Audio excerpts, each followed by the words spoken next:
The end of World War II and the beginning of the atomic age sparked a deadly race between the US and the Soviet Union to build the world's biggest bomb.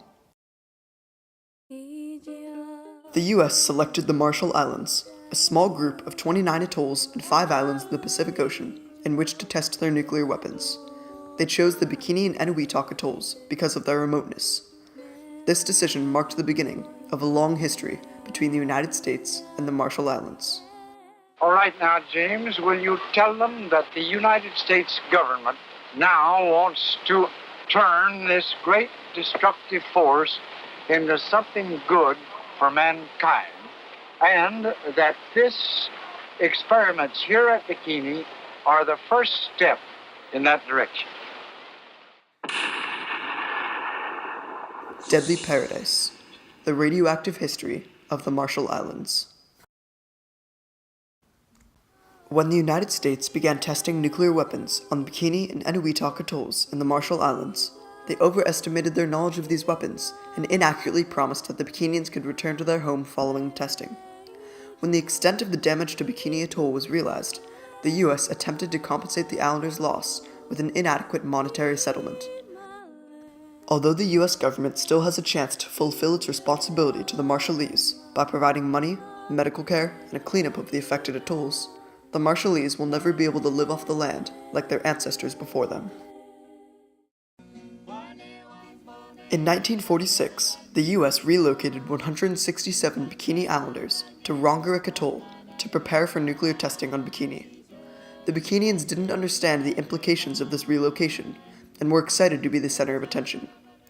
They moved to Kwajalein Atoll in 1948, where they nearly starved to death, with the trees not producing enough fruit and inadequate US food provisions. They finally moved to Kili Island 6 months later. To the Marshallese, land is wealth.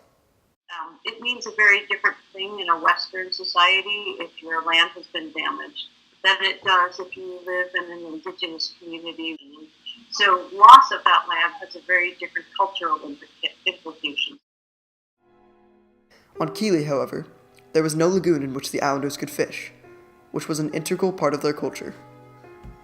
The Bikinians still trusted that the US would eventually return them to Bikini Atoll and make everything the way it used to be. US military and scientists continued testing both atomic and the more powerful hydrogen bombs on Bikini and Eniwetok until 1958. Operation Castle was meant to test hydrogen bombs in the megaton range, millions of tons of TNT. The most devastating of these tests was the Bravo test, a 15 megaton hydrogen bomb, equivalent to 1,000 Hiroshima blasts. The nuclear fallout from this bomb, made of radioactive coral, sand, and water particles, rained down on the Rongerik, Rongelap, Utrik, and Ligane atolls. Rongelap Atoll was the most affected by this radiation.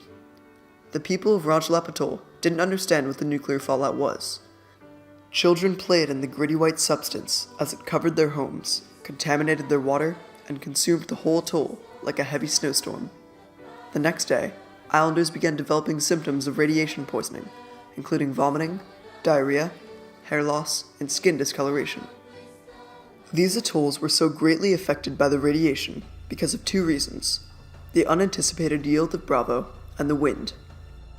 Because of a miscalculation with the bomb fuel, the bomb was almost 3 times more powerful than expected.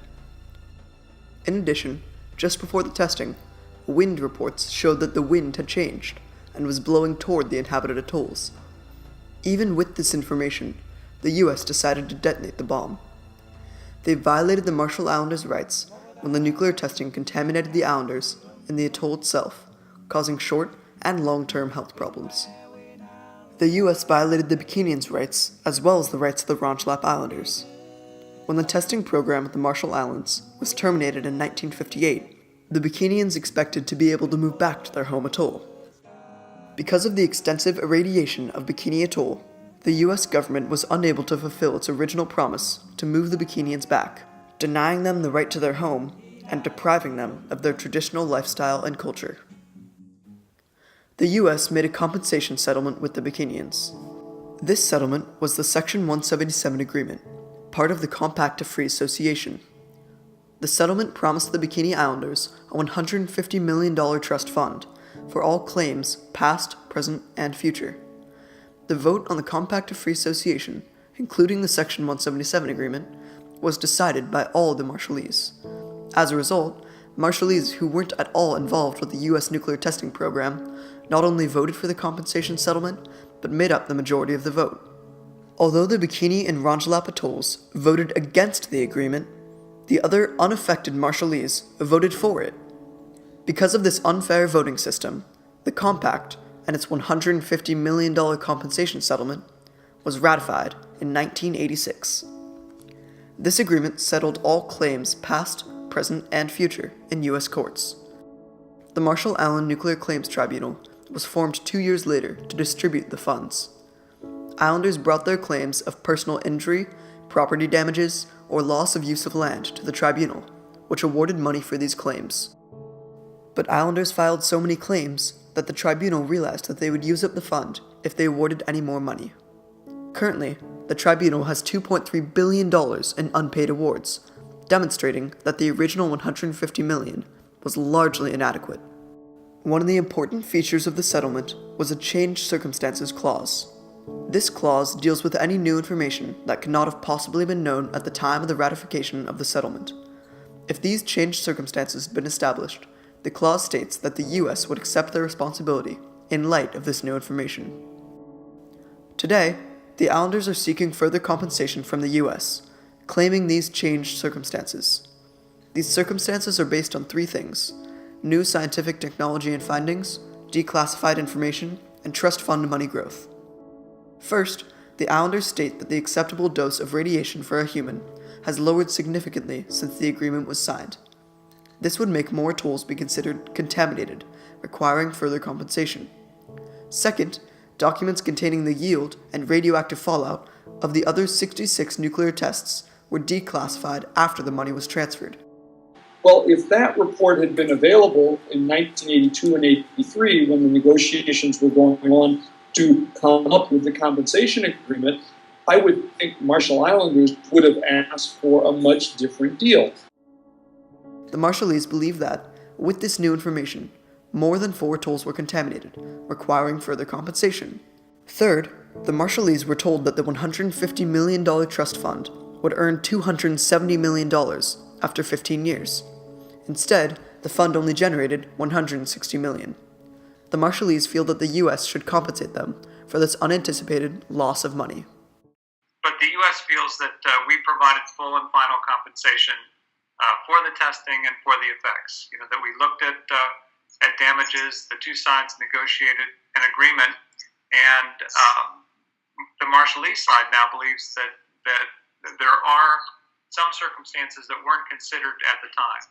Unfortunately, the Supreme Court rejected this petition because they didn't have jurisdiction over a matter resolved more than 20 years earlier.